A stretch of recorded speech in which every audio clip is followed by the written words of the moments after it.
আমাদের কোনো সমস্যা হবে না, কেননা যদি এরকম পরিস্থিতি হয় তাহলে ভারতীয় সংবিধানে তার ব্যবস্থা আছে, অ্যাডমিনিস্ট্রেটর বসবেন এবং তারপরে চলবে। কিন্তু এটা তো বাঞ্ছনীয় নয়।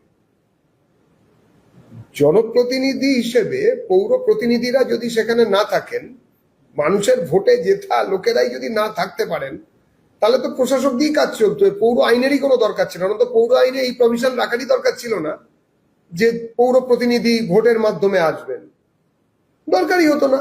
মানুষ ভোট দিয়ে যাদেরকে প্রতিনিধি বানাবেন তারা পৌরসভা চালাবেন। না সিপিএম আমলে সেটা পুরোপুরি মানা হয়েছে, আর তৃণমূল আমলে তো কথাই নেই। তো সব লুটের সিস্টেম চালু করার জন্য কিছু লোককে গাজওয়ারি করে জিতিয়ে আনা হতো। তারা যদি 75-25-এর ব্যবস্থায় যদি তারা দিতে পারত, তাহলে তারা থাকবে।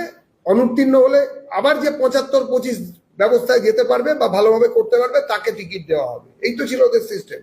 আর শেষের দিকে তো ভোটই বন্ধ করে দেওয়া হয়েছিল। সুতরাং এইসব ভেবে লাভ নেই।